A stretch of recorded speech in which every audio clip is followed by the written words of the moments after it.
Dərs 27-nin izahına baxaq. Biosfer. Biosfer yerin canlılar yaşayan təbəqəsidir. İnsanlar, bitkilər, heyvanlar və mikroorqanizmlər aiddir. Biosfer yerin digər təbəqələri ilə daim qarşılıqlı əlaqədə olur. Biosferin alt və üst sərhəddi var ki, aşağı sərhəddi və yuxarı sərhəddi kimi qəbul olunur. Aşağı sərhəddi litosferin 3-4 km dərinliyinə qədər olan hissəsi, yuxarı sərhəddi isə atmosferin 20-25 km hündürlüyünə qədər olan hissəsini əhatə edir. Ümumilikdə biosferin qalınlığı 34-36 km-dir. Yer kürəsində həyatın inkişafı hansı ardıcıllıqla baş verir? Arxe erasında ilk bakteriyalar, ibtidai tək hüceyrəlilər yaranıb. Proterozoy erasında bakteriyalar inkişaf edib, tək onurğasızlar əmələ gəlmişdir. Paleozoy erasında iynəyarpaqlılar, çılpaq toxumlular, ay döşəyi, suda qurda yaşayan heyvanlar və okeanda ilk balıqlar yaranıb.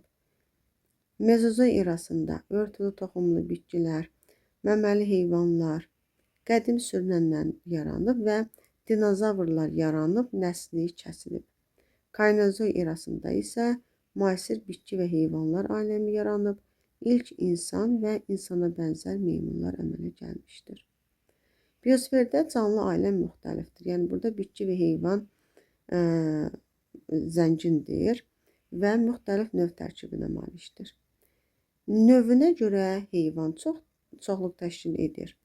Amma kütləsinə, yəni çəkisinə görə bitkilər təşkil edir. Okeanla quruda bu fərqlidir. Quruda 92% bitkilər, okeanda 94%-ni heyvanlar və mikroorqanizmlər təşkil edir. Bütün canlılar arasında maddələr mübadiləsi baş verir. Maddələr mübadiləsi zamanı bitki, heyvan və mikroorqanizmlərin davamlı qrupu biosenoz yaranır. Biosenozlar növ tərkibinə, quruluşuna, ətraf mühitə olan təsirinə görə bir-birindən fərqlənir.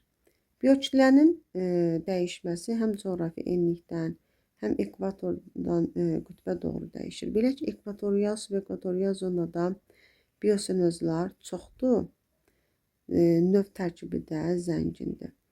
Amma qütb ərazilərində, səhra zonalarında bu az təşkil edir.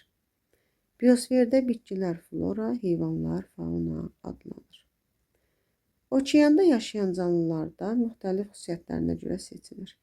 Plankton, nekton və bentoz olmaqla 3 qrupa ayrılır.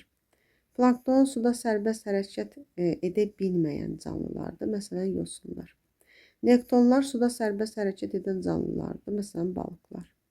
Bentozlar isə okeanın dərinliyində yaşayanlardır və onlar okean suyunun yüksək təzyiqi və qaranlığına məruz qalırlar. Ona görə də okeanın dərin hissəsində onlar gözləri görmür və yaxud da heç o heyvanlarda, o canlılarda göz formalaşmır. Biosferdə həyatın mövcud olmasının əsas səbəblərindən biri günəş enerjisidir. Günəş enerjisinin təsiri ilə fotosintez prosesi gedir, ətraf aləm oksigenlə zənginləşir və s.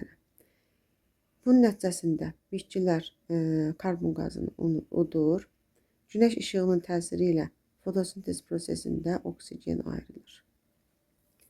Torpaqların quruluşu və xüsusiyyətləri. Yer qabığının üst minbit qatı torpaq adlanır. Torpağın əmələ gəlməsi uzun bir illər ərzində baş verir.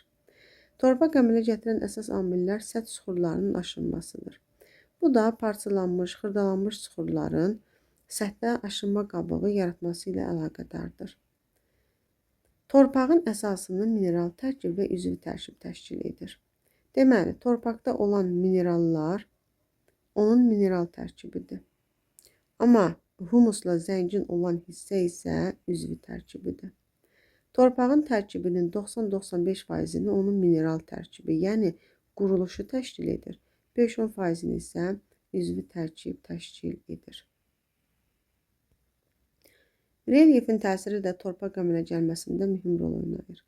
Belə ki, dik yamaclarda aşınma qabığı nazik olur, nisbətən düzən ərazilərdə isə daha qalın olur. Bitki və heyvan qalıqları da çürüyür, torpağa qarışır və torpaq əmələ gəlməsində mühüm rol oynayır. Eyni zamanda mikroorqanizmlər yer səthində olan üzvü maddələri qeyri-üzvü maddələrə çevirir. Yeraltı sular. Yeraltı suların müsbət və mənfi tərəfləri var. Belə ki, yeraltı sular su çox olan hissədə səthə yaxın yerləşirsə, bataqlıqlaşmaya məruz qala bilər və yaxud da tam tərsi şoranlaşmaya gətirib çıxara bilər. Günəş istiliyi. Günəş istiliyi də canlı aləmə təsirinə görə torpaq əmələ gəlməsində mühüm rol oynayır. İstilik və rütubətin nisbəti. Eyni zamanda komponentlərin zonal olaraq dəyişməsi istilik və rütubətdən asılı olaraq dəyişir. Torpaqların təsnifatı rənginə, mexaniki tərkibinə, strukturuna görə aparılır. Torpağın rəngi orada olan ana süxurun mineraloji tərkibindən asılıdır və eyni zamanda humusun miqdarından asılıdır. Əgər torpaqda dəmir çürüntüsü çox olarsa, bu zaman torpaq qırmızı rəng olur. Əgər torpaqda alüminium birləşmələri çox olarsa, bu zaman torpaqlar sarı torpaqlara çevrilir. Deməli, torpağın sarı və qırmızı olması onun mineraloji tərkibindən asılıdır. Amma qara, qəhvəyi, şabaldı olması onun üzvü tərkibini təşkil edir. Torpaq məhsuldarlığına görə gilli-gillicəli, qumlu-qumlucalı torpaqlara bölünür. Gilli-gillicəli torpaqlarda məhsuldarlıq aşağı, qumlu-qumlucalı torpaqlarda isə məhsuldarlıq daha yüksək olur. Eyni zamanda torpaqlar strukturlu və struktursuz olur. Bu isə strukturlu torpaqlar dənəvər olur. Əsas məhsuldarlığı ilə seçilir. Struktursuz torpaqlar isə məsaməsiz olur, bərk olur və zəif məhsuldarlığı ilə seçilir. Torpaq profili. Torpaq horizontallarının cəmidir. Torpağın əsas quruluşu birinci humus qatı, buna A1 və ya akkumulyativ qat deyilir. Torpağın ən üst qatıdır. Bitki və heyvan çürüntüləri ilə zəngindir. İkinci yuyulma qatı A2, buna ellüvial qat deyilir.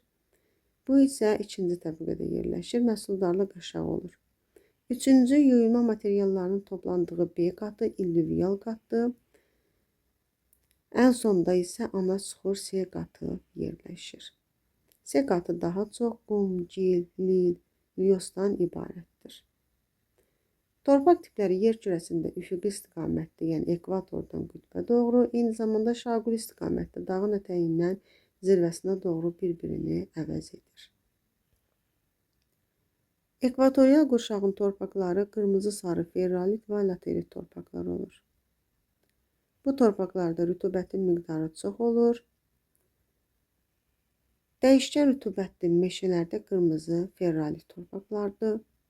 Savannalarda qırmızı qonur torpaqlar, tropik və subtropikin rütubətli meşələrində qonur sarı qırmızı, codyarpaqlı meşə və kolluqlarda qəhvəyi, səhra yarımsəhrada boz-boz qonur, mülayim və subtropik qurşağın çöl zonasında qara, şabaldı, açıq qəhvəyi, amma pampada olan çöl zonasında isə qırmızı-qara torpaqlardır. Cənubi Amerikada qırmızı qaradır.